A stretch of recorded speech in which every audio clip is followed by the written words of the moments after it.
आज हम बात करेंगे ग्रहों के ऊपर कि ग्रह किस प्रकार से सो जाते हैं और सोए हुए ग्रहों को क्या समझना चाहिए। तो बहुत सिंपल है, जो भी कोई ग्रह ऐसा हो जिसकी दृष्टि में कोई भी ग्रह ना हो, वो सोया हुआ माना जाएगा। फॉर एग्जाम्पल, जैसे कि किसी व्यक्ति की कुंडली में फर्स्ट हाउस में मंगल बैठा हो और सातवें भाव में कोई भी ग्रह ना हो, तो हम कहेंगे मंगल सो गया। इसी प्रकार से चौथे भाव में कोई ग्रह बैठा है पर 10वां भाव खाली है, यानी कि कोई भी ग्रह को वो नहीं देख रहा है, यानी कि फोर्थ हाउस में बैठा हुआ ग्रह के सामने कोई भी ग्रह नहीं बैठा हुआ, तो चौथे भाव में बैठा हुआ ग्रह सोया हुआ माना जाएगा।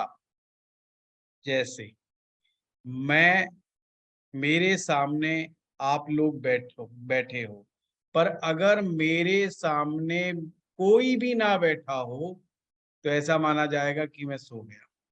अब समझ में आया? दोबारा समझाता हूँ।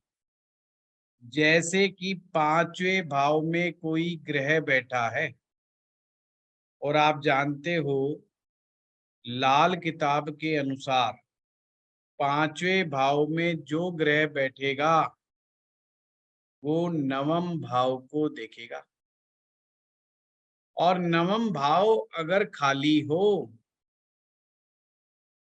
तो पांचवें भाव में बैठा हुआ ग्रह सोया हुआ माना जाएगा। अब मान लीजिए तीसरे भाव में कोई ग्रह बैठा है और 11वां भाव और 9वां भाव खाली है, वहां कोई नहीं बैठा हो, तो भी तीसरे भाव में बैठा हुआ ग्रह धीरे धीरे सोया हुआ माना जाएगा।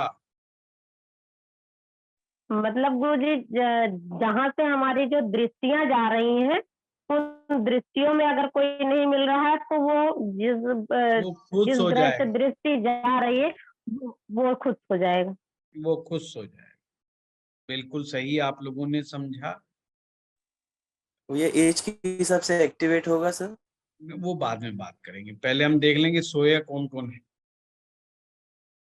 ना। सोए हुए को समझ लेते हैं पहले। प्रणाम सर। प्रणाम। जो भी ग्रह सोया हुआ होगा, इसका मतलब ये नहीं कि उसका कोई असर नहीं होगा, ऐसा मतलब नहीं है उसका, बल्कि मतलब केवल मात्र इतना है कि उसका असर जिस भाव में वो बैठा होगा, ग्रह जिस भाव में बैठा होगा उसका असर उस भाव तक ही होगा, यानी कि वो अपना असर किसी दूसरे भाव या दूसरे ग्रह तक नहीं पहुंचा पाएगा। जैसे कि चौथे भाव में कोई ग्रह बैठा है और वो सोया हुआ है, तो उसका असर चौथे भाव तक शामिल है और 10वें में उसकी दृष्टि पड़ रही है, पर वो 10वें पर अपना पूरा इम्पैक्ट नहीं दिखा पाएगा, तो उसका असर चौथे की भाव के अंदर तक कैद होकर के रह जाएगा। अब अगला नियम लिखें।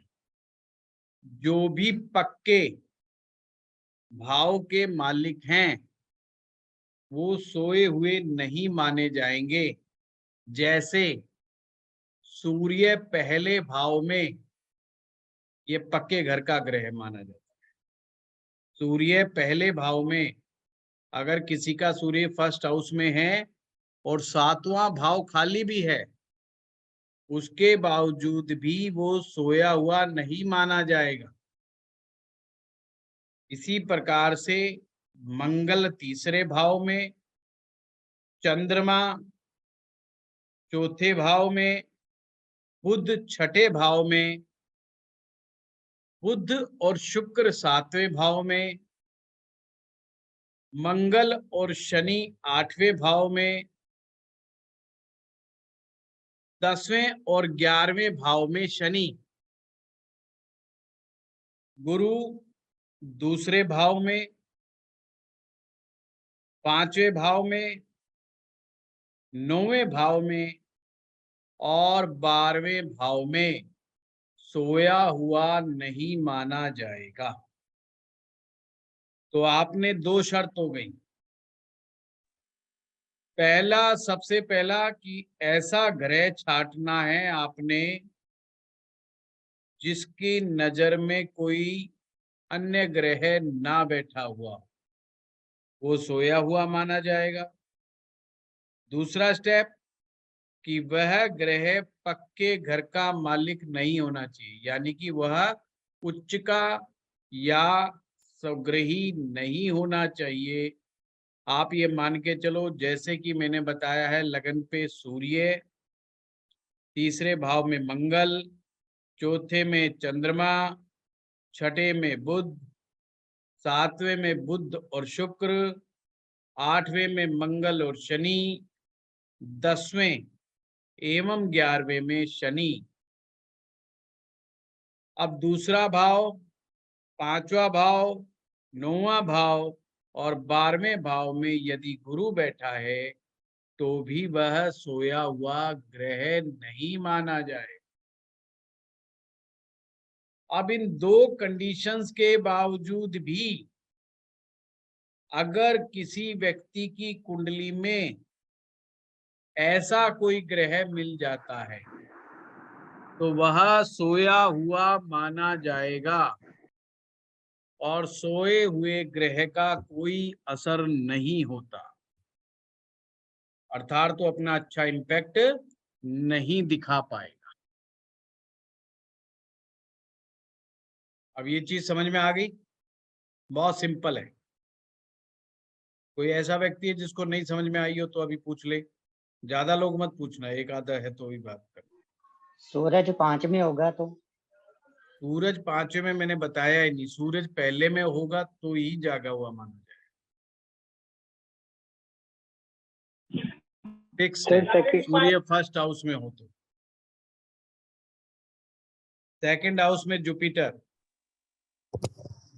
सर अगर उच्च का होगा गुरु तो वो हो सकता है कुछ नहीं, सिर्फ चौथे भाव में चंद्र। गुरु के मैंने 4 भाव बताए, दूसरा, 5वां, 9वां और 12वां। सर दूसरे का आपने चंद्रमा भी बताया था क्या?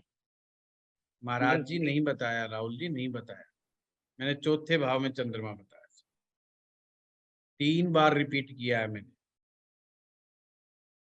हाँ खेमचंद बताओ।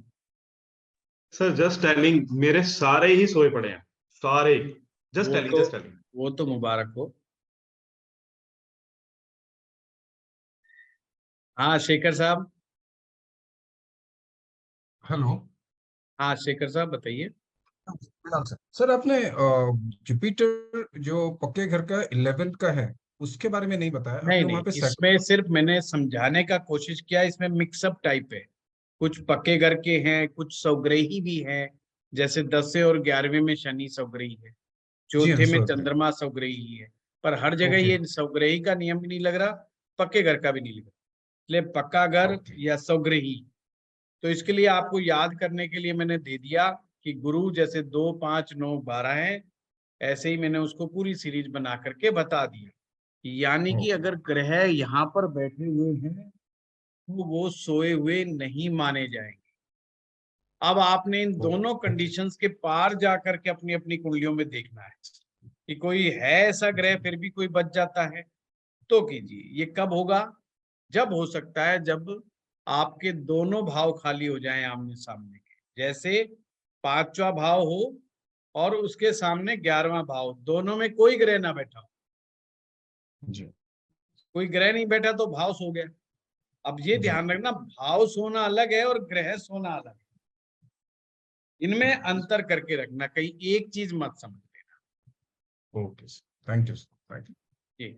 अच्छा, कोई आमने सामने ग्रह बैठे हुए हैं एक दूसरे के, तो खैर प्रॉब्लम है ही नहीं, तो सोते ही नहीं है।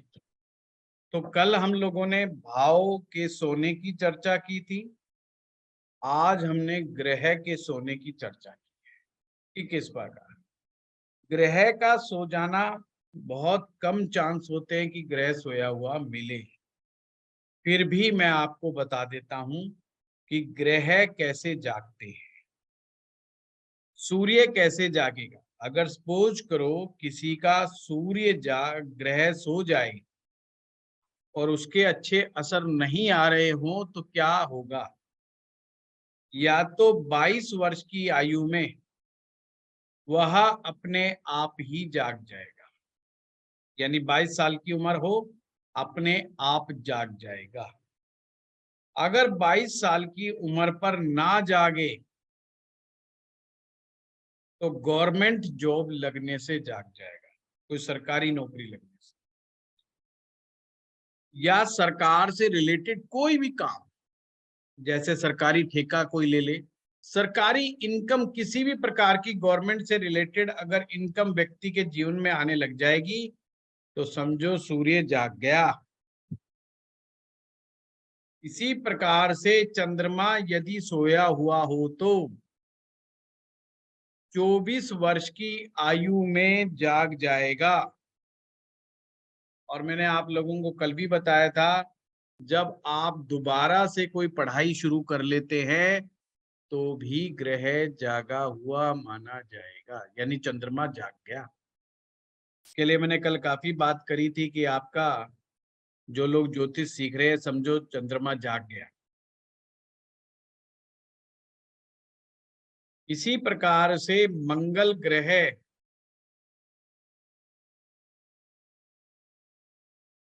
28 वर्ष की आयु के बाद जाग जाएगा।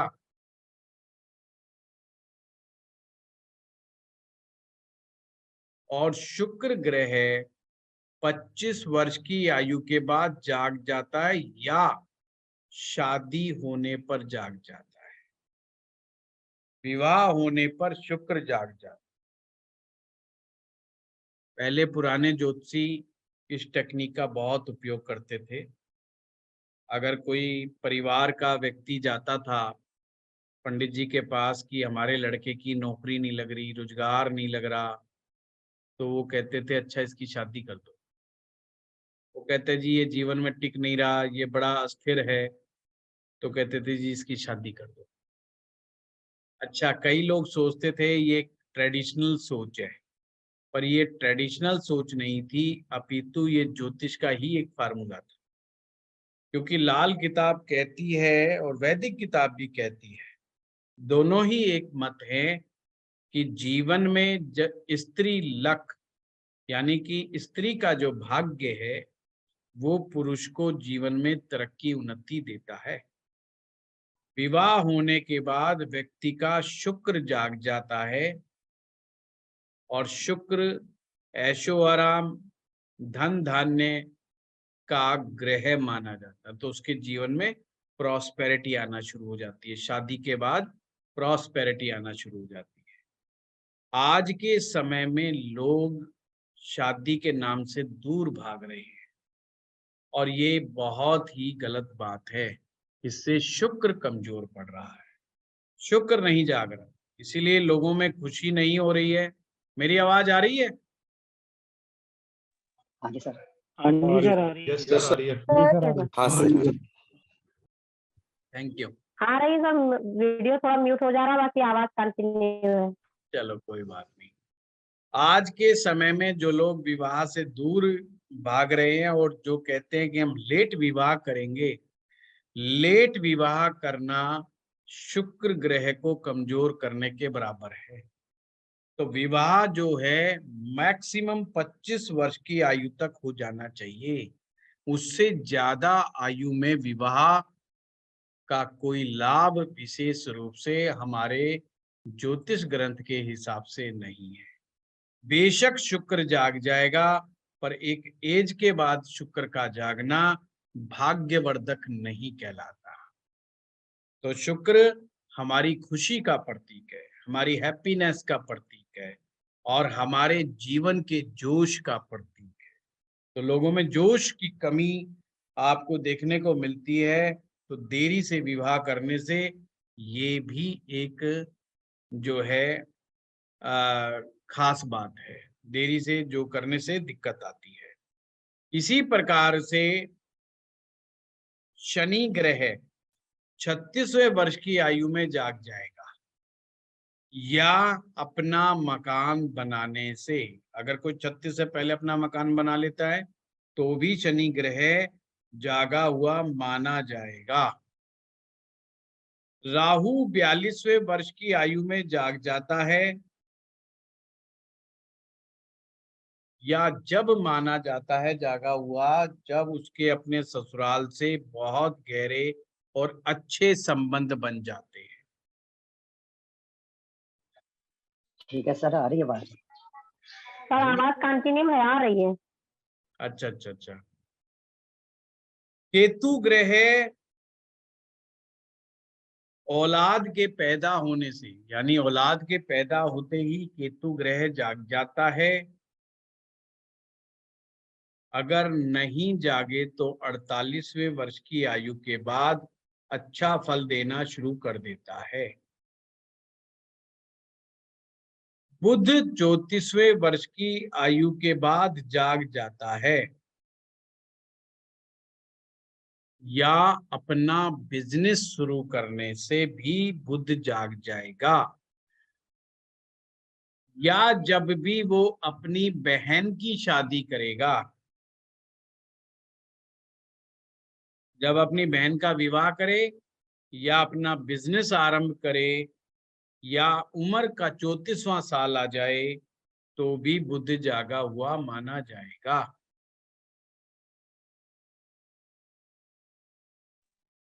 हेमचंद तुम्हारे मुझे सारे केतु ग्रह पुत्र जगा के दिए। संतान। सॉरी सर, केतु और बुध का मुझे मिक्स हो यस गया सर, please। सारे जागे सारे जागे। बराड़ साहब, केतु जो है 34वें वर्ष में जागे, सॉरी बुध जो है 34वें साल में जागेगा। फिर से मैं बता रहा हूँ, बुध 34 की एज में जागेगा। जब उसकी बहन की शादी कराएगा तो जागेगा या अपना कोई बिजनेस स्टार्ट कर ले। केतु औलाद के पैदा होने के बाद जाग जाएगा या आयु के 48वें वर्ष की आयु में जाग जाएगा। संतान कोई भी हो, बेटी बेटा। हाँ, बेटा बेटी कोई भी। गुरु रह गया सर, गुरु। गुरु 32 वर्ष की आयु के बाद जाग जाता है, 32 और 16 साल की उम्र में भी जाग जाता है। गुरु दीक्षा लेने से गुरु जाग जाता है। जो हमारे सनातन धर्म में गुरु दीक्षा होती है ना, उसको दीक्षा लेने से भी गुरु जाग जाता है। सर एक छोटा सा सवाल था जी जैसे आपने कहा कि विवाह होने से शुक्र जागते हैं, जी लेकिन अगर विवाह नहीं किए, रिलेशनशिप में है या लिविंग टुगेदर में है, तो क्या इससे भी शुक्र जागेगा? बिल्कुल जाग जाता है। यहाँ पर तात्पर्य केवल स्त्री संबंध से है। राइट, स्त्री से संबंध बनने से जो जी। है शुक्र जाग जाता है। ठीक। पर ध्यान ये रखना है, अगर वह संबंध नैतिक नियमों के खिलाफ हो तो वो खराब शुक्र जागता है, और लीगल संबंध हो, प्रेम संबंध हो, खास करके जैसे प्रेम करना कोई गलत नहीं है, इलीगल नहीं है। अगर आप किसी के प्रेम में हैं तो वो पॉजिटिव शुक्र को जगाता है। जबकि कोई अवैध संबंध बना रखा है या कानून के खिलाफ या नैतिक नियमों के खिलाफ संबंध बनाए हुए हैं तो वह खराब शुक्र को जगाता है। और खराब शुक्र हमारे जीवन में हमें बहुत परेशान करता है, बहुत अपमानित करवाता है, कई बार बर्बादी का कारण बनता है। सर सोया हुआ घर डेंट भी नहीं मार सकता ना?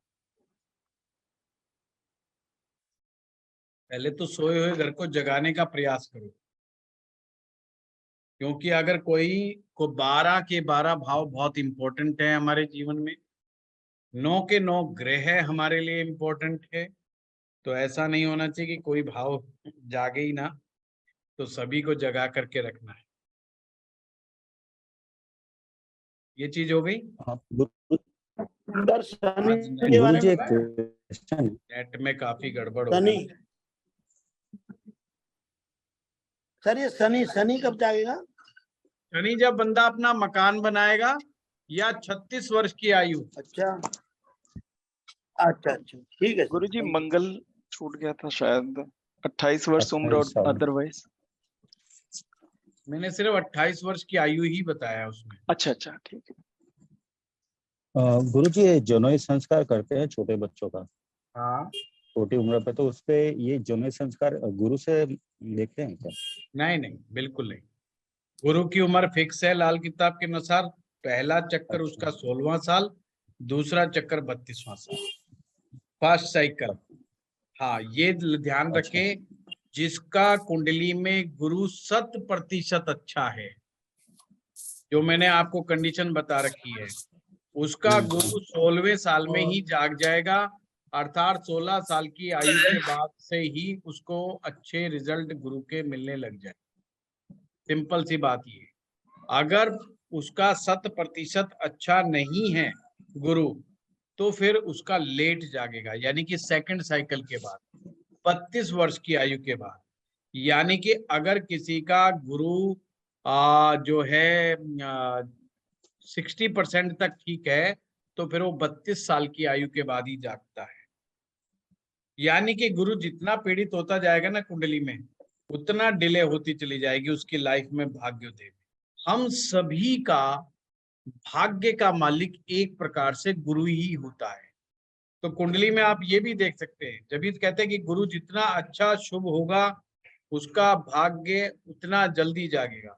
कि जैसे कुछ बच्चे होते हैं 16 साल की उम्र होते ही बहुत अच्छी मेरिट्स वगैरह पढ़ाई में बहुत नाम कमाते हैं, उनको आगे स्कॉलरशिप मिल जाती हैं, बड़ी अच्छी अच्छी यूनिवर्सिटीज के अंदर जाकर के वो शिक्षा दीक्षा ग्रहण करते हैं, बड़े अच्छे टीचर्स मिलते हैं, उनको बहुत टाइमली बहुत चीजें मिलने लग जाती हैं, और 22-23 साल की उम्र में, मात्र 22-23 साल की उम्र में वो एक अच्छी जॉब अचीव कर लेते हैं, और लाइफ में संकट क्या होते हैं उनको पता ही नहीं होता। एक्चुअल में उनके लिए लाइफ बहुत आसान, बहुत इजी होती चली जाती है, और हर चीज स्टेप बाय स्टेप पकड़ते हुए चले जाते हैं। तो कुंडली में किसी को समझना हो ना कि लाइफ में स्मूथनेस कितनी है, तो जुपिटर को देख लिया, उसी से ही पता चल जाएगा। और संघर्ष कितना है वो मंगल को देख लिया करो।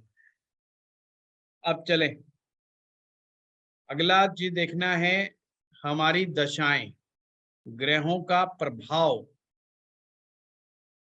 उम्र के किस भाव तक। उम्र का पहले से छठा भाव 1 से 6 साल तक की उम्र में शनि का प्रभाव रहता है।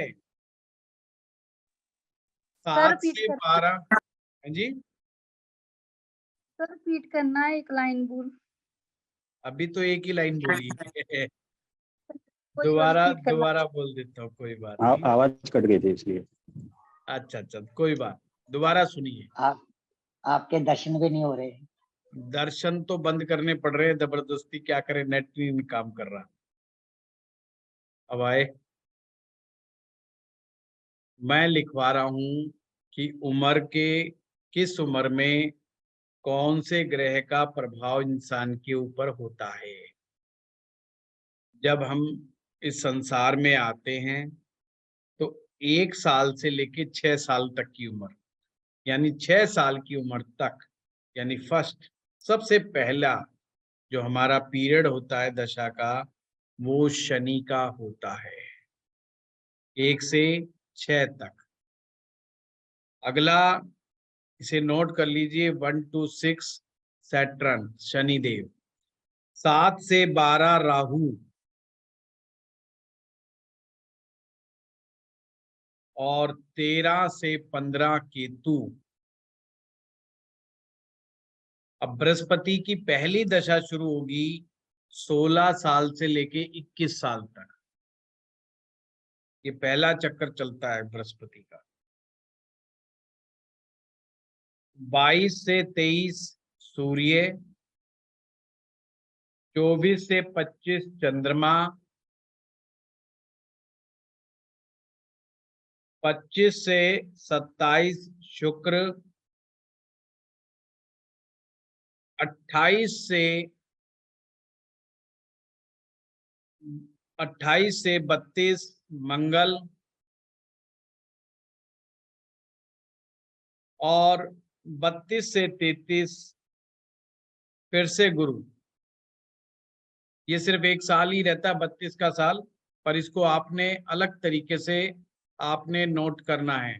कैसे लिखना है? बुध 34 से 35, मंगल को लिखा 28 से 33, बुध को 34 से 35। ये जो 35 साल हुए इसे 35 साला चक्र कहते हैं, 35 इयर्स दशा चक्र। सर आपने गुरु मंगल बताया था 28 से 32 और 32 से 32 है, इसमें मैंने एक बीच में बता दिया। वैसे दशा के हिसाब से 28 से 33 तक मंगल की दशा चलती है, पर उसमें एक क्लॉज बीच में डाला, ये जो 32वां वर्ष होता है 32 से 33, ये गुरु का टाइम पीरियड होता है। जैसे मैंने कहा था ना, गुरु के 2 चक्र, एक 16वां साल, एक 32वां साल। 32वां मतलब दूसरा साइकिल चलता है उसका। ये जब आप प्रेडिक्शन करेंगे टाइमिंग्स के बारे में तो वहां पर पता चले। तो सर क्या ये 28 से जो 32 मंगल रहेगा, मंगल के 33 बीच लिखिए। में? अच्छा, 28 से 33 से मंगल का कर दे, और इसी में 32वां साल जो होगा 32 और 33 उसमें से गुरु का हो जाएगा। गुरु का भी असर जी। रहेगा, उसमें गुरु का असर भी मान के चलना पड़ेगा। इन जी। चीजों से पता चलता है ये वर्षफल में काम आएगी दशा। जैसे सपोज करो राहु का पीरियड जो है 7 से 12 साल है। अब वर्ष फल में राहु आ गया गलत स्थान के ऊपर, जैसे मान लो 8वें भाव में आ गया, तो उस समय चोट फेट लगने का डर बहुत रह जाएगा। या जैसे केतु है, केतु आ गया 13 से 15 साल की आयु में। 13 से 15 की आयु के अंदर जब ये केतु आएगा और ये वर्षफल के अंदर गलत भाव में बैठ जाएगा, तो ये केतु अपने नेगेटिव इम्पैक्ट दे सकता है। इसी तरीके से आपको ये वर्षफल में देखना है इनका असर,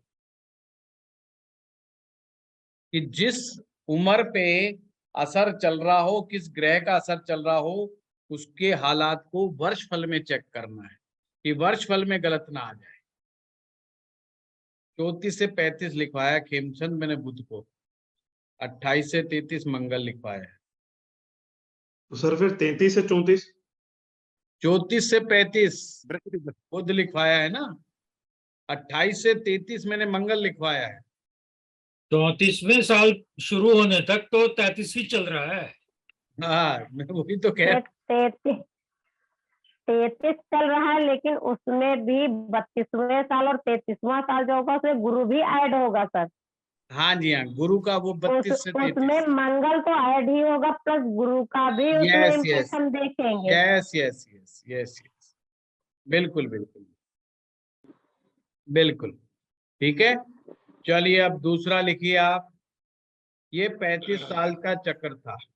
अब जो है अगला साइकिल शनि का शुरू होता है 36वें वर्ष से, 36 से 41 41,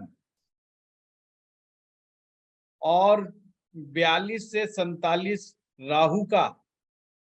वहीं से आ जाओ जो आपने लिखे हुए थे ना, सबसे पहले हमने शनि से शुरू किया था, 1 से लेकर के 6 तक शुरू किया था। इसी प्रकार से आपको 36 से 41 शुरू कर देना। फिर आपने 7 से 12 किया था राहु का, तो इसी प्रकार से 42 से 47 दूसरा चक्र होगा। फिर केतु का आपने किया था 13 से 15, इसी प्रकार 48 से 51 केतु का दूसरा साइकिल चक्र रहेगा। 51 से 56 बृहस्पति का, 51 से 56 बृहस्पति का, 57 से 58 सूर्य का, 58 से 59 चंद्रमा का, 60 से 62 शुक्र का, और 63 से 68 मंगल का पीरियड, 69 से 70 बुध का पीरियड, ये सेकंड साइकिल कंप्लीट होता है। सर इसमें सर गुरु का 69 से नहीं कितना आएगा, था? 69 से वर्ष का। कितना था? 70 69 to 70 मरकरी। सर जो 63 से 68 का आया है मंगल का, उसमें एक वर्ष गुरु का नहीं आएगा सेकंड साइकिल में? नहीं नहीं नहीं नहीं, वो नहीं आएगा। 51 to 56 यानी 51 से 56 साल तक ही गुरु का चक्कर दूसरा चलेगा, ये अगला चक्कर एक चलेगा सेकंड। 70 साल तक बहुत है। 105 तक जाएंगे सर। थर्ड भी है सर? आज के युग में मंगल की दशा आते आते लुढ़क जाएंगे। सर ये वर्ष पहले मतलब- लिखवाया है आपने, आई थिंक काफी नहीं डिटेल सर, में बहुत लिखवाया सारे है लोग 100 साल जीते हैं। नहीं नितिन, 105 आपने तक मेरा जाएंगे पुराना सर। कोई वीडियो देख लिया होगा। सर सेम ही चलेगा आगे भी? इस तीसरा क्लास चक्र में भी? नहीं नितिन लिखवाया मैंने। अच्छा, मैंने नोट्स क्योंकि बनाए हुए, उसके आगे मैंने और नोट्स भी लिखे शायद, वो आपका, क्योंकि मैं एस्ट्रो कोई- पाठशाला के काफी वीडियोस देखे हैं। हाँ, वो उस वीडियो में देखा होगा, क्योंकि हर कोर्स में हमें कराना पड़ता है ना। उसमें आपने कुछ टिप्स भी दिए हुए थे कि इस उम्र में आता है तो केतु का देख लें, हाँ हाँ हाँ, यंगस्टर्स बिल्कुल। में, वो मैंने काफी नोट्स यंगस्टर का बनाए हुए वो हैं। मेरा पुराना वीडियो है। हाँ करेक्ट, ओके, उसमें इसी में मैंने थोड़ा बच्चे कंफ्यूज के हो बारे गया। में कहा था 13 से 15 केतु का पीरियड रहेगा, Correct. और ये पीरियड ही सबसे ज्यादा टिपिकल रहता है यंगस्टर के लिए, क्योंकि इस समय बच्चों का टेंशन रहता है उसमें। भटकने का Especially चांसेस students के सबसे लिए। ज्यादा रहते हैं। जी जी, गॉट इट, ओके। हाँ संजय जी क्या कह रहे हैं? बस स्टूडेंट्स के लिए सर ज्यादा रहता है। रहता है। केतु का स्टूडेंट्स के लिए केतु का पीरियड 15 तक। हाँ संजय जी, मैं भी वही बोल रहा हूँ, मैंने बुजुर्ग जी नहीं। जी जी गुरु जी। बैठ जाओ, आप पलंग से बैठ जाओगे तो बुद्धि एकदम लौट आएगी। नहीं, गुरु जी बुद्धि थक जाओ बार बार कहेगी कि आपको कुछ बहुत ज्यादा आता है ज्ञान, तो इसलिए नहीं, फिर थक आप जाओ। लेटे रहोगे, है ना। थका और हो। आज का चर्चा जो चल रही है वो सोए हुए ग्रहों के ऊपर है, और आप जी, पहले से ही सो गए, तो मामला थक गया गड़बड़ था हो जाएगा। दिन भर, सर थक गया बीच था। में बोलने के लिए माफी चाहता हूँ। 70 से आगे फिर यही रेपिटेशन होगा सभी जो सर, हाँ मैं सभी लिखवा ग्रहों का? देता हूँ। 70 से आगे शुक्रिया जी। 71 to 75 फिर से शनि का चल जाएगा, उसे तीसरा चक्र बोलेंगे। 71 to 75 शनि, 76 to 82 यानी 76 से 82 साल राहु का, और फिर 83 से 85 केतु का पीरियड रहेगा, और फिर वापस से जुपिटर का शुरू हो जाएगा 86 से 91 साल। 91 92 यानी 92 से लेके 93 तक सूर्य का रहेगा, 93 से 94 चंद्रमा का रहेगा, और 95 से 97 तक शुक्र का रहेगा। 98 से 103 क्या हो गया, 98 से 103 मंगल का पीरियड रहेगा। 104 से 105 बुध का पीरियड रहेगा। यानी कि शनि से हम लोग स्टार्ट करते हैं। सबसे पहले शनि है, फिर राहु है, फिर केतु है, फिर बृहस्पति, फिर सूर्य, फिर चंद्रमा, फिर शुक्र, फिर मंगल, फिर बुध। ये पूरा एक साइकिल इस तरीके से चलता है, फिर नेक्स्ट शुरू हो जाएगा। इसको इस तरीके से आप लोग समझ सकते हैं। आयशान जी। गुरु जी क्या इसमें क्या अंतर्दशा आती है? वो विषोंतरी दशाओं की तरह नहीं महादशा दिखता है। चलती है। कुछ लोग ऐसा करते हैं, वे लाल किताब करते हैं और दशाएं जो है विषोंतरी का इस्तेमाल करते हैं, है ना, मैक्सिमम, क्योंकि वो आदत पड़ी हुई है पराशर ज्योतिष की। अच्छा, लोगों को सामने से सुनने की भी आदत वही पड़ी हुई है, क्योंकि उनको मालूम होता है कि मेरी फलानी दशा चल रही है। तो पर इसकी जो दशा चक्र है वो यही है, और इसको इस तरीके से पकड़ना चाहिए जैसे कि मैं कहूँ कोई व्यक्ति की एज है 52 ईयर्स, अब ये 51 से 56 तक बृहस्पति का समय है। अब वर्षफल में 52 साल की वायु का जब आप वर्षफल बनाएंगे तो ये देखना है कि ये बृहस्पति कैसा है। तो क्या क्या स्टेप देखने पड़ेंगे। पहला स्टेप, बृहस्पति के हालात कैसे है, मतलब उसकी ताकत कितनी है। दूसरा, बृहस्पति कहीं सोया हुआ तो नहीं है, ये पॉइंट भी देखा जाएगा। कहीं ऐसा ना हो बृहस्पति सोया हुआ होगा तो जगाना पड़ेगा। सोया हुआ का नियम ये कि उसकी दृष्टि में अगर कोई भी ग्रह नहीं बैठा तो बृहस्पति सो गया, उस साल के लिए सो गया है, तो हमें उसको जगाने का उपाय करना पड़ेगा। जगाने का उपाय सिंपल होता है कि आप उसकी कारक चीजों को अपने पास रख लेते हैं तो जाग जाए, उससे रिलेटेड काम करते हैं तो जाग जाए। जैसे बृहस्पति के मामले में 4 चीज हमेशा याद रखें, गुरु, ब्राह्मण, पीपल और मंदिर। इन 4 की चीजों की सेवा करने से बृहस्पति जाग जाता है। नहीं समझ में आता, गीता का उपदेश पढ़ना शुरू कर दो, गुरु जाग जाएगा। कोई वेदांग पढ़ना शुरू कर दो, गुरु जाग जाएगा। और नहीं समझ में आता, किसी संत, महात्मा, साधु, ब्राह्मण से गुरु मंत्र ले लो, गुरु मंत्र का जाप करना शुरू कर दो, गुरु जाग जाएगा।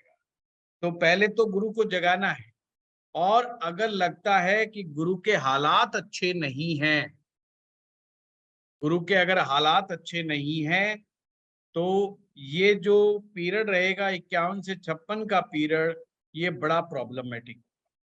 अब प्रॉब्लम में क्या क्या चीजें आएंगी। गुरु संतान का मालिक है, सबसे ज्यादा वो व्यक्ति उस समय संतान को लेकर के दुखी हो, संतान को लेकर के कष्ट में होगा।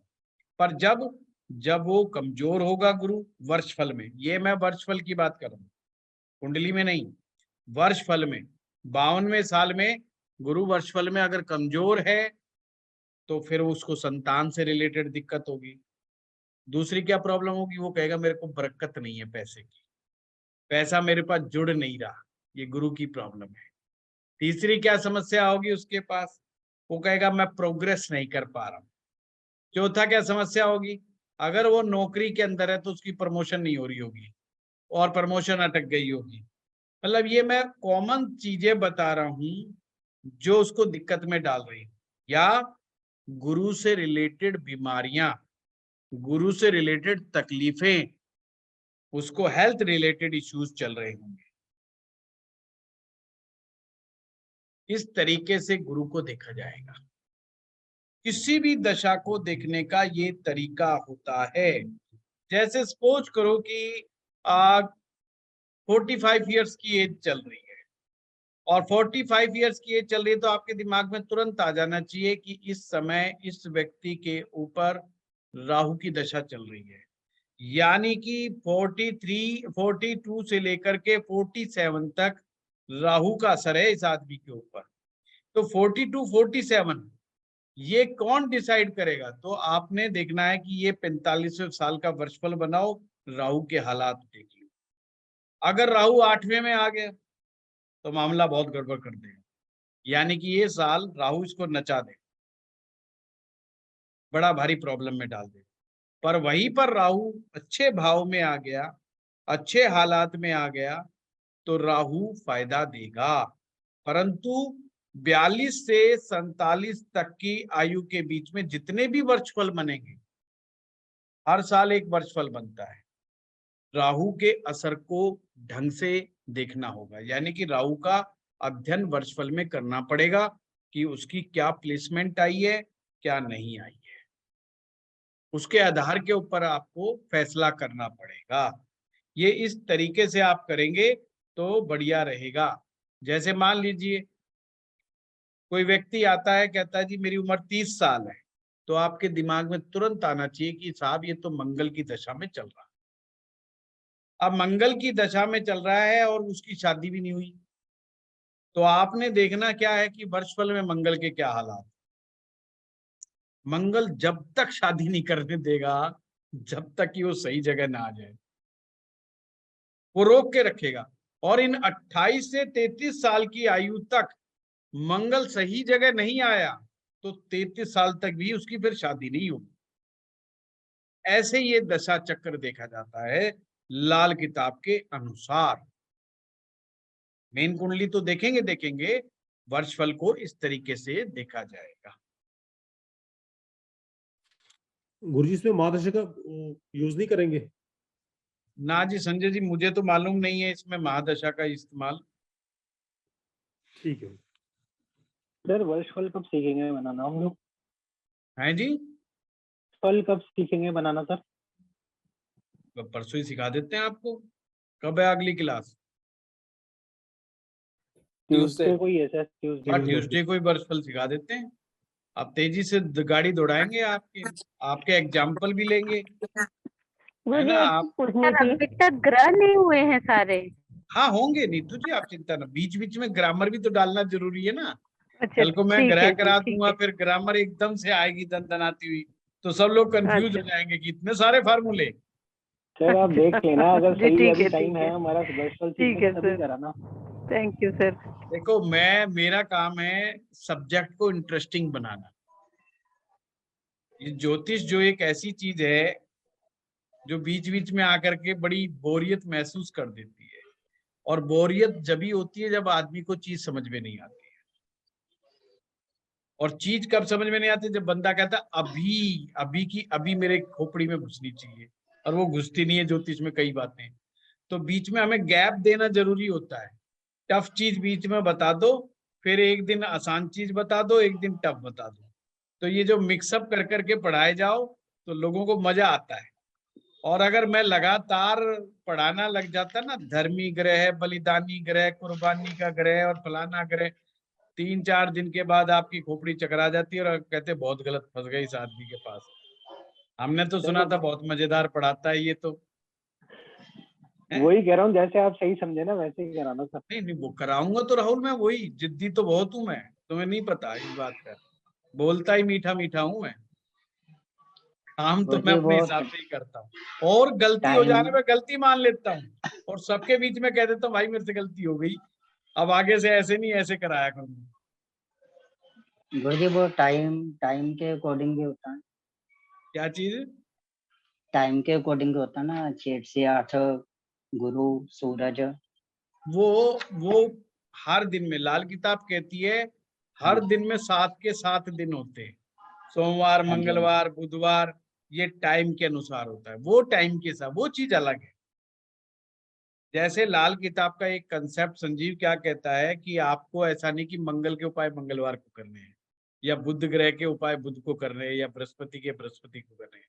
हर दिन जो है 7 दिन है, उसमें होरा का एक टाइमिंग का कंसेप्ट है कि उस टाइम से उस टाइम के बीच में फलाने ग्रह का उपाय आप किसी भी दिन से शुरू कर दो।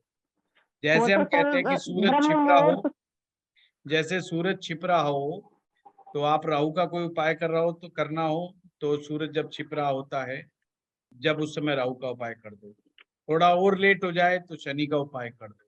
ऐसे पूरा टाइमिंग है, वो चीज अलग है, वो दशा चक्कर नहीं है। दशा तो ये है जो मैं आपको 35 साल चक्कर करवाया है, ठीक है। सर 16 से कि आज में बृहस्पति बच्चों की पढ़ाई के लिए कैसे देखना चाहिए? है क्या बोला आपने? दोबारा बोलेंगे सोनिया जी। सर 16 से लेके 21 वर्ष की आयु में बच्चे की पढ़ाई के लिए बृहस्पति को कैसे देखेंगे? बहुत सिंपल है सोनिया जी। जैसे कि आप कोई उम्र बताओ, जब मैं बताऊं 16 से 21 के बीच में कोई बोलो। जैसे 18 साल। जैसे 18 साल है आपने, अभी मैं परसों बताऊंगा वर्षफल। किसी के पास कोई किताब है तो ठीक है, नहीं तो मैं वर्षफल ग्रुप में पोस्ट कर दूंगा, बनाया है मेरे पास, उससे आप देख लेना। 18वें साल का एक वर्षफल बनेगा, कुंडली बनेगी। उसमें आपने बिल्कुल जैसे मैंने डिट्टो समझाया कि गुरु को कैसे देखते हैं वैसे ही देख लेना कि राहु, बुध और शुक्र, ये 3 ग्रह दूसरे में, 5वें में, 9वें में, 11वें में, 12वें में नहीं। अगर आ गया तो समझो कि गुरु को डेंट लगा है। सूर्य और चंद्रमा राहु केतु के साथ नहीं होने चाहिए। तो जो नियम मैंने लिखवाए हैं उसमें वही वर्षफल में लगा दो। अगर वो कमजोर, जितना कमजोर बृहस्पति होता चला जाएगा उतनी परेशानियां पैदा करेगा और ये उम्र में व्यक्ति पढ़ नहीं पाएगा ढंग से। और अगर गुरु आ गया अच्छा तो रिजल्ट लेके आएगा बहुत बढ़िया। और अच्छी बात, जब गुरु अच्छा आएगा तो व्यक्ति बच्चे जो होंगे वो माता पिता के आज्ञाकारी बच्चे होंगे, बहुत बढ़िया बच्चे होंगे। बच्चों से कोई किसी की कंप्लेंट नहीं होगी।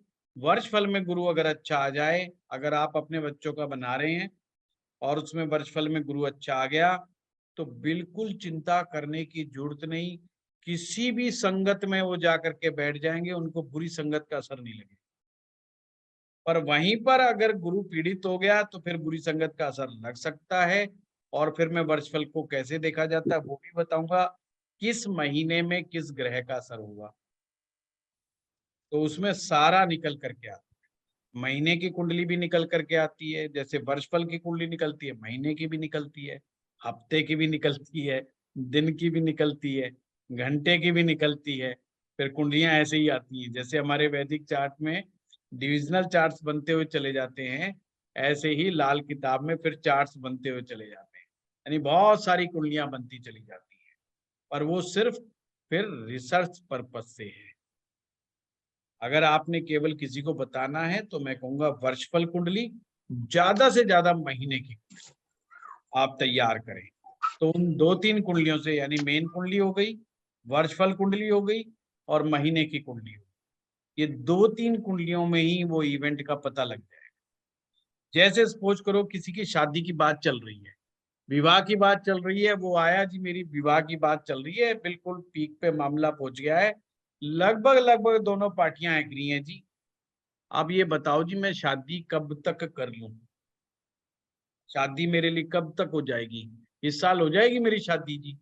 अब आपने देखा कि बंदा आया ही सितंबर के अंदर, बंदा आया, आपने वर्षफल बनाया, आपने देखा यार जो है मामला थोड़ा सा डाउटफुल सा लग रहा है, ये कह तो रहा है कि मेरी शादी हो रही है, पक्का भी हो रहा है। फिर वो आप पूछते हो भाई ऐसा है, कब तेरा मन कब है तेरा शादी करने का, कब की बात समझ में आ रही है तेरे? वो कह रहा है जी घर वाले कह रहे हैं दिसंबर में हम लोग कर लेंगे, 8-10 दिसंबर के करीब कर लेंगे। अब आपने तुरंत महीने की कुंडली बनानी है, दिसंबर महीने की, जो कि वहीं से बनेगी वर्षफल से। और आपने बनाई, बना के देखा क्या दिसंबर में ये शादी शो कर रहा है ये कुंडली? अगर शादी शो कर रही है जब तो ठीक है, यानी कि शादी हो जाएगी। फिर तो वो यहाँ तक बता दे कि ये शादी किस तरह की होगी, ये इवेंट कैसा होगा। ऐसा तो नहीं कोई लड़ाई होगा, कोई झगड़ा होगा, कोई खुशी में गमी होगा, कोई पड़ोस में मौत होगी, कोई ऐसा कोई इवेंट तो नहीं क्रिएट हो जाएगा जिसमें रंग में भंग पड़ जाए। तो वो सारी डिटेल आपको शादी के बारे में पता लग जाए। और अगर वो नहीं दिखा रहा तो मामला खटाई में है, फिर वो मामला गड़बड़ भी हो सकता है, तो उसे बताना पड़ेगा इसमें प्रॉब्लम आएगी, इसमें बाधा आएगी, और फिर उसके उपाय भी किए जाते हैं। बंदा कहता है जी उपाय, ये बाधा ना आए उसका उपाय बताओ, फिर आपको उसके उपाय बताएंगे। ऐसे ये वर्षफल काम। हाँ प्रताप जी। ये आयु जो है सर कि 1 से 6 साल शनि का दशा, शनि की दशा, इसका कोई लॉजिक भी है? लॉजिक है प्रताप जी, लाल किताब तो सारी लॉजिक के बेस पे जी होती जी है। ये जो इस समय 1 से 6 की जो आयु होती है, ये किस या मोनिका जी बंद कर लीजिए आप। कर दिया बंद मैंने। ये वो समय होता है जब हड्डियों का निर्माण बहुत तेजी से होता है प्रताप जी। स्केलेटन का जो निर्माण होता है ये बहुत तेजी से होता है, तथा इसका मैं बहुत ही डिटेल में आपको किसी दिन करवाऊंगा। हर ग्रह के पीछे इसमें बड़ी भारी वो है, पूरा लॉजिकल है। ये जो चक्कर बनाए गए हैं पूरा लॉजिकल चक्कर बनाया गया है। ठीक है, आज का और कोई क्वेश्चन है आज के उसके बारे में? सर इसकी हाँ, टोटल बराड़ 9 साहब, पेमेंट। एक मिनट ऐसे मत बोले यार खेमचंद। हाँ बराड़ साहब। जी सर, मैंने ऐसा पूछना था, जैसे जैसे सर 71 से 75 साल और जो बुजुर्ग होते हैं उनको बीमारी के हिसाब से हम देख सकते हैं कि ये अभी इसका चक्कर चल रहा है, इस दशा का चक्कर चल रहा है, बीमारी जी हम जी जज कर सकते हैं उनकी बिल्कुल। कुंडली तो नहीं है, तो हमें पता चल सकता है कि अभी ये उनका ग्रह ठीक वैसे नहीं है, तो भी उसके इलाज वैसे भी से बराड़ साहब समझिए बात का, 70 साल की आयु के बाद से आगे तक का जितना भी जीवन है वो सब शनि के अधीन होता है, शनि ग्रह के अधीन होता है। ठीक है जी। तो शनि को व्याधि कारक कहा गया है, यानी कि जी 70 की आयु के बाद ये मान्यता है कि कभी भी कोई भी बीमारी हो सकती है, पॉसिबल है। तो ठीक है सर। बीमारियों से बचने के लिए बहुत अच्छी रेमेडी है कि उनको नीलम पहना दिया जाए, ठीक है जी, ठीक है, थैंक यू ताकि, सर। क्योंकि और वैसे भी शनि ग्रह जो है वात कारक है, वायु कारक है, यानी कि वायु की समस्या शरीर में ज्यादा होती है, वायु का प्रभाव ज्यादा होता है, इसलिए बुजुर्गियत में नींद कम आती है, जोड़ों में दर्द रहने लगता है, पेट की समस्या रहती है, खाया पिया पचता नहीं, यानी कि शरीर की अग्नि मंद हो जाती है। ये सब वात से रिलेटेड समस्याएं खड़ी हो जाती हैं। और उनको शुक्रिया जी, ख्याल भी बहुत शुक्रिया आते हैं, सोचते भी बहुत लोग हैं वो लोग। Sir, thank you sir. हाँ शेखर साहब, हाँ शेखर साहब। सर इसमें आपने दरमियानी घर ग्रह के बारे में कुछ नहीं लिया हुआ है। कौन सा? दरमियानी घर यानी दरमियानी? जी हाँ, यानी इसके अंदर जैसे जैसे आपने दशा के बारे में बताया ना, तो वहां पे जरा एक ये था कि जैसे सैटर्न का टाइम चल रहा है, तो उसमें राहु मरकरी या सैटर्न के बारे में भी बोला जाता है कि उसमें जो 6 सालों में 2-2 साल इसमें आते हैं, तो ऐसे कुछ अच्छा है अच्छा या अच्छा अच्छा शेखर साहब, वो उसके ऊपर भी हम लोग डिस्कस करेंगे। होता जी क्या हाँ, है कि ये सारा एक साथ करा दूंगा ना तो दिमाग से एकदम ये कोई कंफ्यूज कोई हो गम नहीं जाएंगे। सर, कोई गम नहीं, कोई हाँ, गम नहीं सर, कोई बात नहीं, कोई गम नहीं, मैं चलो आप बहुत जैसे टुकड़े बोले। टुकड़ों में कराता हूँ। श्योर श्योर श्योर ये श्योर। मेरी एक, इसको अच्छी बात कहे चाहे बुरी बात कहे, नहीं अच्छी बात है सर, मैंने अच्छी जो बात है सर, टफ चीजों को तोड़ रखा है बीच बीच में से, बहुत बहुत तो बढ़िया है सर, ताकि चलेगा कोई नहीं। एक साथ में ना गड़बड़ ना हो जाए। आपने देखा था जी एक दिन मैंने 10वें और दूसरे की और 12वें की दृष्टि कराई थी, सब जी लोग बड़े परेशान हो गए थे। तो वो एक छोटा सा एक मैंने किया था, जबकि मैं वैदिक में ज्यादा टफ कराता हूँ। वैदिक में मैं इतना आसान नहीं कराता हूँ जितना मैं लाल किताब में कराता हूँ। और कुछ स्टूडेंट उस चीज को पकड़ भी लेते हैं। उसमें फिलोसफिकल बहुत चलता है, मेरा वैदिक के अंदर बहुत गहरा चलता है, कोई बीच में टोका टाकी नहीं होती है, और बहुत गहरे तक हम चलते हुए चले जाते हैं, निकल जाते हैं। वहां पर भी मैंने काफी चीजों को बहुत अपने हिसाब से अपना डिजाइन कर रखा है, कोर्स को अपने हिसाब से, और ताकि लास्ट तक चलते चलते या व्यक्ति के समझ में आ जाए, क्योंकि वहां पर भी कुछ बड़ी ही टफ चीजें हैं, खास करके डिविजनल चार्ट्स हैं वो काफी टफ है। उनको भी इतना आसान बना रखा है हम लोगों ने कि जो भी हमारे यहाँ से पढ़ता है उसको एकदम समझ में आ जाता है। सो क्योंकि नाइस अगर मैं उसके वैसे पढ़ाने लग जाऊं तो बहुत टफ हो जाता है ये, मतलब मैं बीइंग ए मैं स्टूडेंट अगर उसको देखूं कि अगर मैं अगर स्टूडेंट होता तो मैं उसको ग्रैप्स कर पाऊंगा कि नहीं कर पाऊंगा, तो मैं पाता हूँ मैं ही नहीं कर पाऊंगा। तो मुझे लगता है फिर दूसरे को मैं क्या समझा पाऊंगा, जब मैं नहीं समझ पाता तो दूसरे को क्या समझा पाऊंगा। मैं एक ऐसा आदमी हूं जिसको हमेशा अपनी इंटेलिजेंसी के ऊपर वो रहा है, फक्र रहा है, कि मुझे लगता है कि मैं बहुत जल्दी किताब पढ़ लेता हूँ और समझ लेता हूँ, और मेरी मेमोरी पावर बहुत अच्छी है, ऐसा मुझे लगता है। अब तो खैर उम्र हो गई, पहले तो बहुत ज्यादा फास्ट होता था मेरा। तो मैं सोचता हूँ जब मेरे जैसा आदमी नहीं समझ पाता, तो एक साधारण घर पे काम करने वाला कोई महिला, या जो फर्स्ट टाइम ज्योतिष के अंदर एंटर ले रहा है, या जो बहुत फिलोसफिकल चीजें नहीं समझ पाता, वो कैसे समझ लेगा इस चीज को? तो उसके लिए तो और भी टफ हो जाएगा। तो फिर मुझे लगता है इसके ऊपर काम करना चाहिए और इसको बहुत आसान बनाना चाहिए। तो सबसे पहले मैं बेस तैयार करता हूँ व्यक्ति का, जिससे उसमें कॉन्फिडेंस डेवलप हो जाए। अभी जब से देखो भाव पूरे हुए हैं, ग्रह जब पूरे हो जाएंगे, अब ये दृष्टियां भी आ गई, अभी आप देखना ये मेरे 20 क्लास याद रखना, 20वां 22वां नंबर, मैक्सिमम स्टूडेंट को ऐसा लगेगा कि हम ज्योतिषी बन गए, लाल किताब के एक्सपर्ट बन गए। और ये मेरे लाल किताब की डिजाइनिंग का कमाल होगा। मैं नहीं कहता वो बन गए, पर उनमें कॉन्फिडेंस इतना आ चुका होगा, क्योंकि वो बहुत सारी बातें बताने लग जाएंगे अपनी कुंडली को देख करके, जो अच्छी बात है, एक बहुत बड़ी बात है। वो मंगल बद को पकड़ लेंगे, वो स्टेप समझ जाएंगे कि प्रेडिक्शंस करने के स्टेप्स क्या हैं।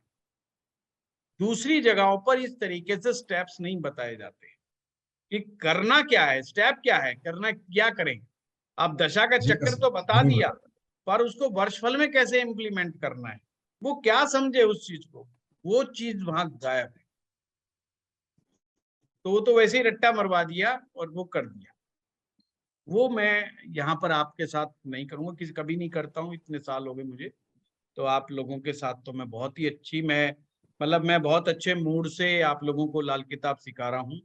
और दिल से मैं ये कहता हूँ कि मैं अपने पास कुछ नहीं रखूंगा, जितना भी नॉलेज है नहीं करा पाया तो समझ लेना वो नॉलेज मेरी नहीं है। फिर जितना है ज्ञान उतना मैं 100% आप लोग। और जब मैं बोलता हूँ फिर मैं सोचता नहीं हूँ कि मेरे को ये बताना और ये नहीं बताना। हाँ, ये जरूर सोचता हूँ आज बताना है कि नहीं बताना, कहीं कंफ्यूज ना हो जाओ, क्योंकि स्टूडेंट ज्यादा हैं तो इसलिए मुझे लगता है कहीं ऐसा ना हो कि कुछ लोग चूक जाए। कम स्टूडेंट्स में तो मैं उस चीज की भी परवाह नहीं करता, हम धारा प्रवाह चलते रहते हैं। हाँ संजय जी। गुरु जी नमस्कार। नमस्कार। सर मेरा क्वेश्चन स्टूपिड भी हो सकता है। जैसे आपने कहा कि शादी होती है, शादी के बाद क्या कहते हैं वो शुक्र ग्रह जाग जागता है, तो बच्चे बच्चे होते हैं फिर केतु जाग जाता है, और हाँ, बेटी और बच्चों की शादी करते हैं सब जाग। जब सब ग्रह जाग गए तो तब भी हमारी कुंडली क्यों खराब होती है? कुंडली खराब होती है कि जब ग्रह स्थिति कुंडली में गड़बड़ जगह बैठ जाती है। तो पहली चीज, अभी मैं करवाऊंगा आपको ऋण, पिछले जन्म के कर्जे, जो हर इंसान कुछ ना कुछ कर्जे अपने सिर के ऊपर लेकर के आता है, वो कर्जे नहीं चुकता होते। लाल किताब कहती है कि हमारे बड़े बुजुर्गों के किए गए पापों को भी हमने ही भुगतान करना होता है। वो जो जितने ज्यादा कुंडली में होते चले जाते हैं या जितने सीवियर होते चले जाते हैं, लाइफ उतनी ही टफ होती चली जाती है। वहां पर हमारा रियल चैलेंज है। सेकंड चीज, जो ये वर्षफल है, ये भी हमारे कार्मिक आधार के ऊपर ही होता है। ये गड़बड़ आ जाता है तो वो साल में काफी गड़बड़ियां हो जाती है। तो ये एक अपने आप में चैलेंज है। हाँ, जितना पास्ट लाइफ का कार्मिक बंधन नहीं होगा, हमारी लाइफ उतनी ही आसान होगी। एक ज्योतिषी बनना भी कार्मिक बंधन है। मैं अगर आपको टीचर बन करके सिखा रहा हूं तो मैं भी बंधा हुआ हूं, ये मेरा कर्म का बंधन है। और अगर इसको मैं नहीं करूंगा तो मैं बंधा ही रहूंगा। इस बंधन से मुझे मुक्त होना है, तो ये विद्या जो प्राप्त की है इसको तुरंत मेरे को रिलीज करना है, सभी लोगों को देना है, जब ही ये मुक्ति का मार्ग आगे बढ़ेगा। ऐसे नहीं, ये बहुत ही डिवाइन साइंस है, इसको बहुत गहरे से समझने की आवश्यकता है। और वही लोग इस साइंस को एंजॉय भी करेंगे जो इसको गहरे से समझेंगे। अदरवाइज ये उनके लिए सरदर्द है और वो लोग समाज के लिए सरदर्द है। और सर जी मैंने ये देखा कि लाल किताब में एक फॉर्मूला बना हुआ है जो है ना, जो पितृदोष को निकाल एकदम डिफाइन कर देता है, जबकि वैदिक वाली समझते रहते हैं कैसे होगा, क्या आपने कैसे निकाला? ना ना ना ना संजय जी, ये बात गलत है। वैदिक में भी बहुत अच्छे से डिफाइन किया गया है। और मेरा एक पितृदोष के ऊपर जो है वीडियोस है, जिसमें मैंने लाल किताब में के द्वारा भी बताया है और वैदिक ज्योतिष के द्वारा भी बताया है पितृदोष कैसे देखते हैं। दोनों के द्वारा ही बताया है मैंने। तो ऐसा नहीं है कि वैदिक में डिफाइन नहीं है, बहुत अच्छे से डिफाइन है, वहां पर भी पितृदोष काफी अच्छे से डिफाइन है। नामों ठीक है, में वो थोड़े थोड़े चेंजेस होते हैं, बाकी और कुछ नहीं। हाँ यहाँ पे आसानी से दे सकते हैं, लाल किताब में आसानी से दे सकते हैं। बहुत डिटेल में है, पितृ श्राप बहुत डिटेल में है, बहुत ज्यादा। मेरा वो 3 घंटे का वीडियो है शायद, आप वो 3 घंटे का वीडियो देखना, उसके बाद आप कुछ देखने की जरूरत नहीं, कोई वीडियो सुनने की जरूरत नहीं है उसके बाद। इतना डिटेलिंग में है, क्योंकि ये मेरा जो है ना बहुत फेवरेट टॉपिक रहा है पितृदोष के ऊपर। और क्योंकि हमारा संस्थान कर्म कांड का भी एक बड़ा संस्थान है, तो हमें कर्म कांड के बारे में भी बहुत सा नॉलेज है। और ये पितृ कर्म जब करवाते हैं तो ये कर्म कांड का भी एक बहुत बड़ा पार्ट इसमें आता है। हाँ सोनू गुरुजी जी। एक सवाल था। सोनू जी। हाँ जी सर। सर आपने अभी बोला कि आप किस 71 और 75 साल की एज में अगर किसी को प्रॉब्लम हो तो हम नीलम पहना सकते हैं। सर अगर चाहे प्रॉब्लम किसी ना भी हो, अगर 8वीं प्रॉब्लम ना भी हो सोनू जी, हाँ। कुंडली ना भी हो और कुंडली में शनि ग्रह कहीं भी बैठा हो, देखने की तो जरूरत भी नहीं, पहना नीलम सकते पहना सकते 101%। सर। इवन सर इसका मतलब 36 से 41 साल की उम्र में भी पहना सकेंगे और बिल्कुल 70 नहीं, से 75 बिल्कुल की जब नहीं, उसकी बिल्कुल नहीं सोनू जी। ओनली शनि के 70 ओके के बाद, ओनली 70 के बाद ही ओके ये हम एंजॉय कर सकते ओके हैं नीलम को। Okay sir. मेरे को वही थोड़ा डाउट था कि हम अगर आपने बोला है कि किसी को भी नीलम माना जाता है कि बहुत कईयों को नुकसान भी दे सकता उन्हें है नुकसान नहीं देगा। ना। ओके सर, ठीक है, थैंक यू। शनि स्वयं वृद्धावस्था के कारक है, शनि स्वयं वृद्धावस्था के कारक है। हाँ संजय जी बताएं। हाँ संजय कुमार शर्मा जी। प्रणाम गुरु जी। प्रणाम प्रणाम। गुरु जी अभी वो समय आ रहा है जो आपने परसों बताया था, सूर्य साधना के लिए मैं जानना चाहता हूँ। एक क्या हो स्पेशल गया? सूर्य साधना। हाँ हाँ, उसके लिए क्या है, कैसे करनी है वो? सूर्य साधना कैसे करनी है?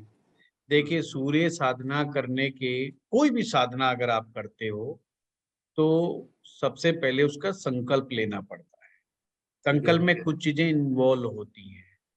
क्या इन्वॉल्व होता है? सबसे पहले तो आप कौन हैं, हाँ, क्या है, गोत्र वगैरह, गोत्र पहली वगैरह। चीज कि मेरा नाम ये, मेरे पिता का नाम ये, मेरा गोत्र ये है और ये मैं मंत्र अनुष्ठान जाप करना चाहता हूँ। नंबर 1 बात।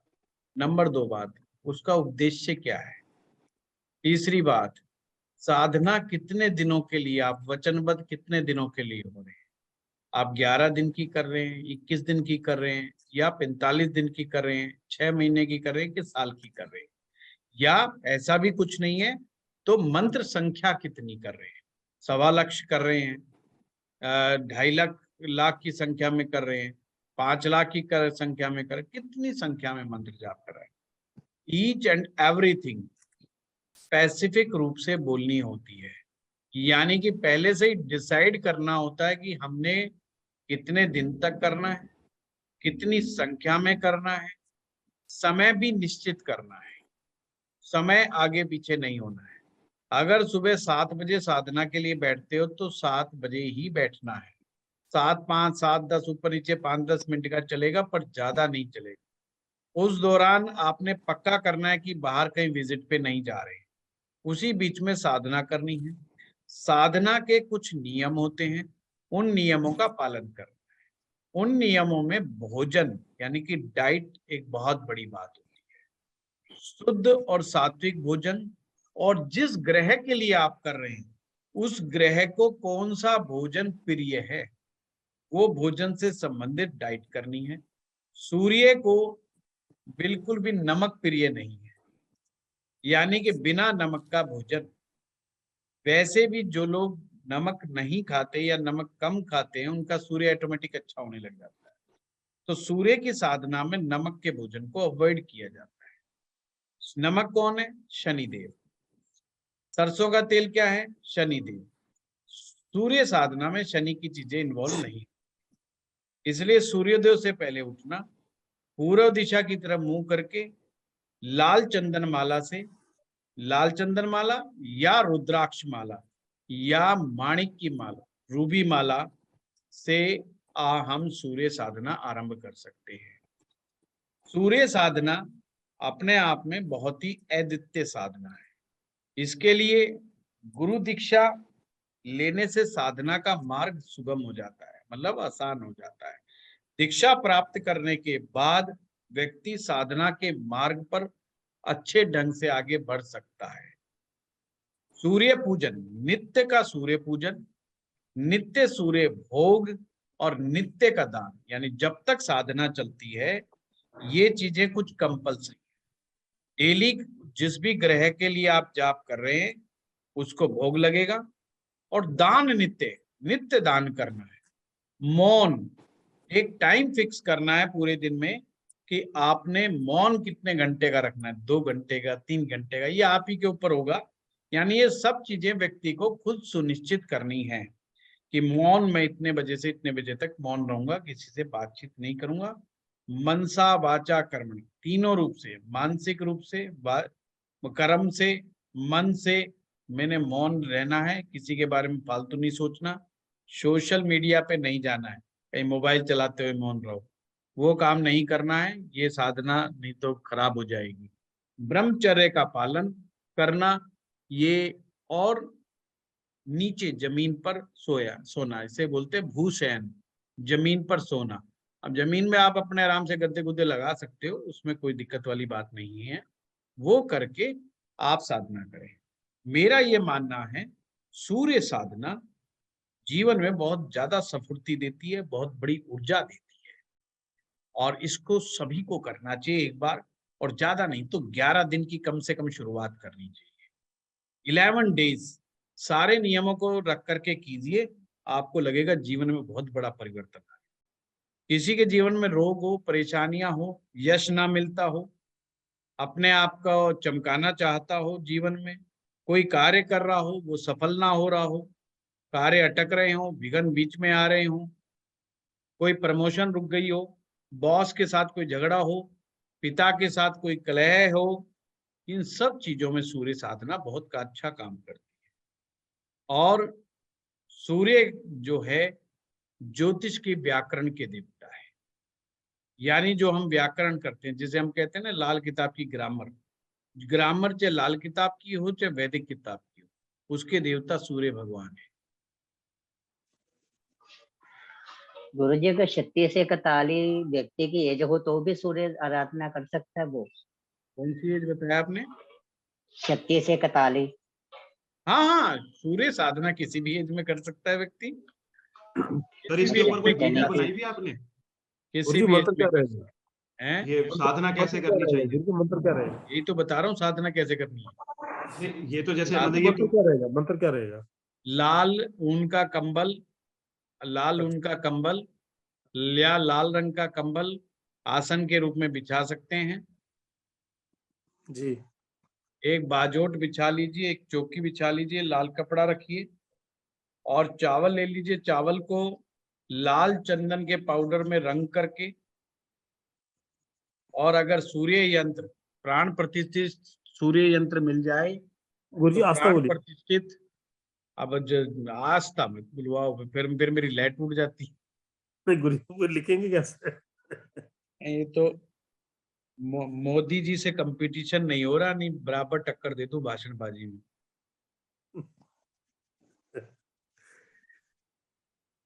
अब देखो मैं खुद भूल गया क्या लिखवा रहा था। लाल कंबल, लाल कंबल, तो हाँ, चावल सूर्य भी यंत्र, लीजिए ना सूर्य यंत्र, सूर्य यंत्र जो है प्राण प्रतिष्ठित सूर्य यंत्र मिल जाए तो उसको, जो चावलों की ढेरी बनाई है आपने, उसके ऊपर स्थापित कर लीजिए। रोज यंत्र का पूजन करना है, नित्य यंत्र का पूजन करना है, और यंत्र का पूजन करने के बाद आपने गुरु मंत्र पढ़ना है। जो भी आपके गुरुजी ने मंत्र दिया, गुरु मंत्र अनिवार्य ही ध्यान रखना। साधना के क्षेत्र में गुरु मंत्र सबसे पहले पढ़ा जाएगा मंत्र आरंभ करने से पहले। पूजन करते समय गणपति पूजन वगैरह देवताओं का पूजन कर ले, पर मंत्रों में सबसे पहले गुरु मंत्र पढ़ा जाएगा, उसके बाद ही सूर्य मंत्र का जाप आरंभ करेंगे। सूर्य मंत्र आप वैदिक मंत्र भी ले सकते हैं, आप तांत्रोक्त मंत्र भी ले सकते हैं, बीज मंत्र भी ले सकते हैं, और सिद्ध मंत्र भी ले सकते हैं। गायत्री मंत्र सर? गायत्री मंत्र में सूर्य का ही असर होता है, पर गायत्री साधना अलग है, वो थोड़ा सा ज्यादा मंत्र कौन सा है? गुरुजी सिद्ध मंत्र कौन सा है? सिद्ध मंत्र है ओम ह्रीम घृणी सूर्य आदित्य श्रीम। ओम ह्रीम, ओम ह्रीम घृणी सूर्य आदित्य श्रीम।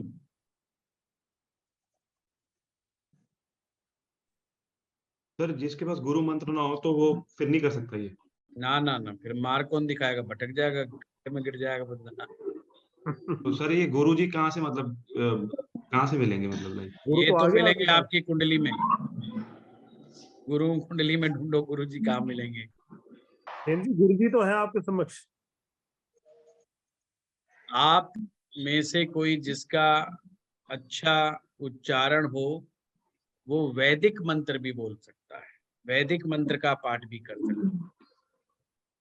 वो कौन सा मंत्र है वैदिक सर? मंत्र है ओम आकर्षणेन रजसा वर्तमानो निवेशयन् अमृतम मर्त्यंचय हिरण्येना सविता रथेना देवो याति भुनानि पश्यन्। इसको आप बुक से भी ले सकते हो, पढ़ते हर पंचांग में वैदिक मंत्र दिया होता है।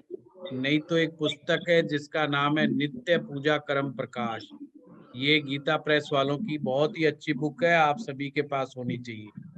इसको जरूर परचेज करो, 200-250 रुपए की मात्र बुक है। कभी भी गीता प्रेस वालों के दुकान पे शॉप पे जाओ तो नित्य पूजा कर्म प्रकाश जरूर आपके पास हो, लेके रखो। बहुत अच्छी पुस्तक है। यज्ञ करना हो, कोई भी पूजन करना हो तो आपके लिए ये लिख दिया कि पति पत्नी की ना बनती हो तो कौन सी साधना करनी चाहिए, सूर्य साधना ही करो। क्योंकि पति पत्नी के झगड़े में एक जना डर रहा होता है और एक जना जो है एक सिर के ऊपर चढ़ रहा होता है। तो जो डर रहा है वो सूर्य साधना कर ले, लड़ाई खत्म हो जाएगी। तो गुरु जी 11 दिन के उपरांत क्या करना है समापन इसका? नहीं, पहले 11 दिन का अनुभव लो। हाँ, उसके साधना बाद हमेशा छोटे छोटे सोपानों में करनी चाहिए।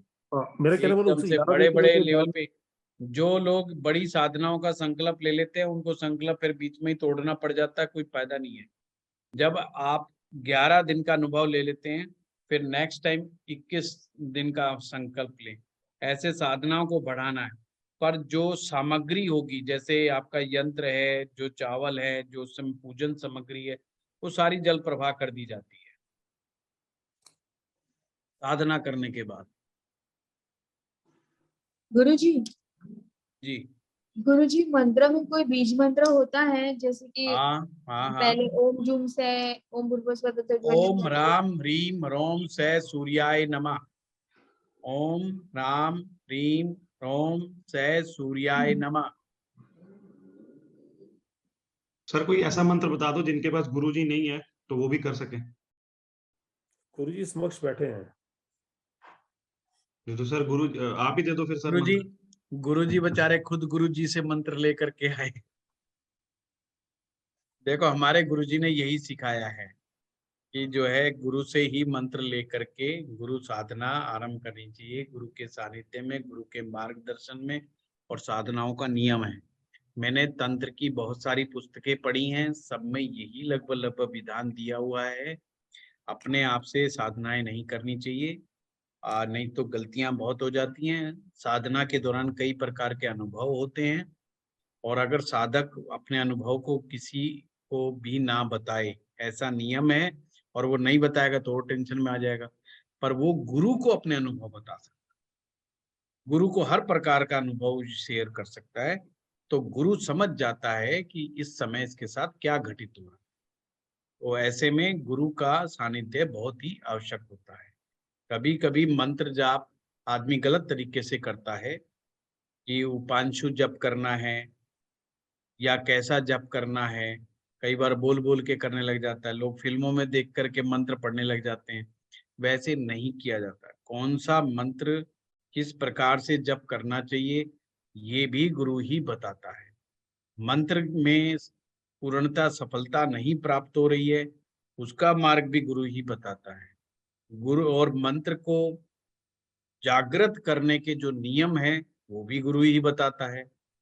वैसे शास्त्र में लिखे हुए हैं, आप लोग भी पढ़ सकते हो कि अगर मंत्र बहुत अच्छे से काम नहीं कर रहा है तो उसको किस प्रकार से चेतनवान बनाना पड़ता है।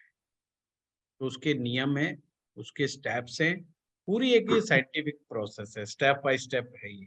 तो गुरुजी एक रिक्वेस्ट है, 11 11 दिन का एक शेयर करवा दो। अब इसमें भी आ रहा है सूर्य साधना का, आप जैसे आपने बताया था। मैं क्या करवा दो 11 दिन शेयर? शिविर शिविर शिविर? अरे शिविर वाले गुरुजी नहीं है हम। चलो आपके सानिध्य में कहीं भी कैसे भी कर ले। हाँ, बनाएंगे कभी प्रोग्राम।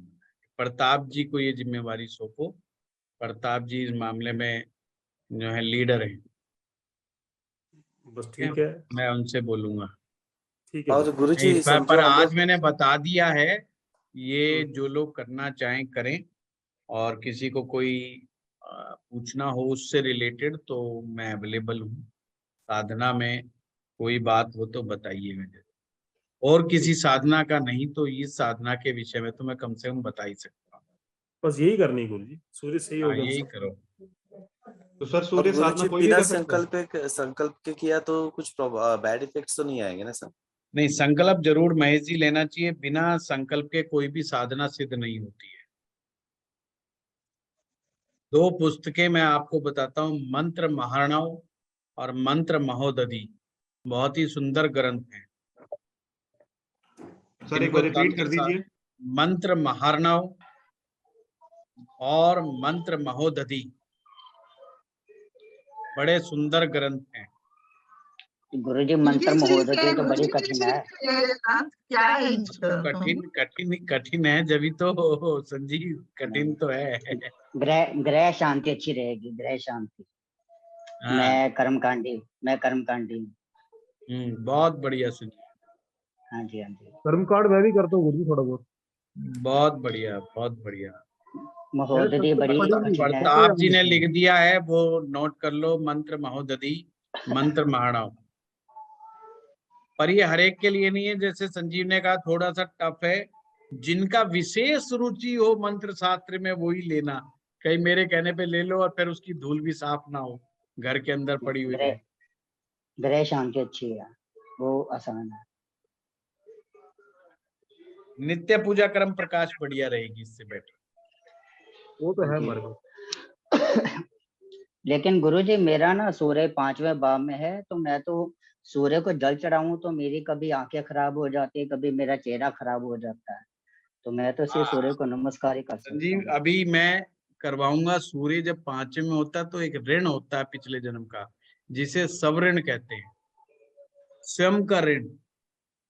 वो अभी मैं कराऊंगा नेक्स्ट स्टेप में, तो उससे आपका प्रश्न का आंसर मिलेगा कि आपके साथ ऐसा क्यों होता है। मैंने 3-4 बार प्रार्थना की, मैंने सूर्य को नमस्कार किया, लेकिन मेरा चेहरा, कभी आंखें, कभी कुछ ना कुछ मुश्किल हो जाती है। हाँ बिल्कुल बिल्कुल, वो आएगा। मेरा सूर्य और बुध जो है 4th में है, शनि 10th में, लेकिन मुझे भूमि से रिलेटेड बड़ी दिक्कतें रहती है। हाँ बिल्कुल हो सकता है, डेफिनेटली। हालांकि मेरे पास भूमि भी बहुत है, लेकिन फिर भी कोई ना कोई प्रॉब्लम वहां क्रिएट करता है। उसी वजह से मैं साथ रहता हूँ। और राहु जी महाराज लगन में बैठे हैं। हाँ बिल्कुल हो सकता है। गुरुजी मैं जब बहुत ज्यादा पूजा पाठ करती हूँ, बहुत ज्यादा मंदिर कंटिन्यूसली जाती हूँ ना, तो मैं बहुत डल पड़ जाती हूँ। बिल्कुल, हर किसी को पाठ पूजा सूट नहीं करती नीलम जी, ये भी हमें समझना होता है। हमारे के लिए कौन समझाएगा, हर किसी का अपना अलग है। थोड़ी बहुत हमें समझ होनी चाहिए ना। मैं जैसे कई बार कुछ करती हूँ तो डरते हुए करती हूँ, कई चीजें इसलिए नहीं करती कि कहीं नुकसान ना दे जाए। तो पूजा पाठ तो मैं बचपन से कर रही हूँ, लेकिन ये उपाय वगैरह करते हुए बहुत डर लगता है। ठीक बात है। डर इसलिए लगता है विभा जी कि जब कोई एक्सपर्ट आदमी आपको मिल जाएगा ना, और उसके ऊपर कॉन्फिडेंस होगा, फिर डर नहीं लगेगा।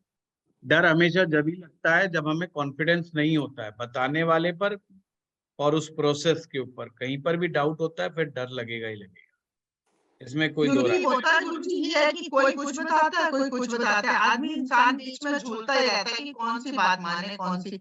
कोई कहता है एक सभी को बताऊंगा, एक चीज सभी के लिए बताता हूँ। ये हमारी जो आत्मा है ना, हमारी जो आत्मा डिसीजन दे देती है, और कोई व्यक्ति सच बता रहा है कि झूठ बता रहा है, काफी हद तक हमें हमारी थर्ड आई जो है ना समझा देती है इस व्यक्ति के पास नॉलेज है कि नहीं है, ये जो स्टेप बता रहा है इसको हमें करना चाहिए कि नहीं करना चाहिए, वो समझ में आ जाता है। बस मिलने की देर होती है, वो इंसान मिल जाए फिर आदमी कर जाता है। चलिए, हमारे मुझे गुरु दीक्षा प्राप्त हुई, उसके बाद गुरुजी ने जैसे साधना का मार्ग बताया, तो कुछ अनुभव के दौर से हम लोग गुजरे, तो थोड़ा नया ज्ञान हुआ। तो हमें भी एक कॉन्फिडेंस था कि हमारे गुरुजी जो बता रहे हैं वो ठीक बता रहे हैं, तो इसलिए कर गए, नहीं तो नहीं हो पाता। तो पर मेरा मानना ये है, साधनाएं विलुप्त प्राय होती जा रही हैं, इनको फिर से जीवित करने की आवश्यकता है, तो छोटे स्तर के ऊपर ही सही करना चाहिए। चलिए, नमस्कार आप सभी को।